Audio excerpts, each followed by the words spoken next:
सही सनद के साथ रिवायत है, रसूलुल्लाह सल्लल्लाहु अलैहि वसल्लम ने इरशाद फरमाया, 3 अफराद अल्लाह ताला की ज़मान में, अल्लाह की ज़मानत में, यानी अल्लाह की हिफाजत में हैं।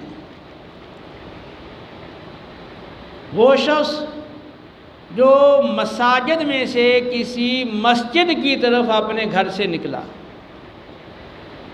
दूसरा वो शख्स जो अल्लाह की राह में जिहाद के लिए अपने घर से निकला, और तीसरा वो शख्स जो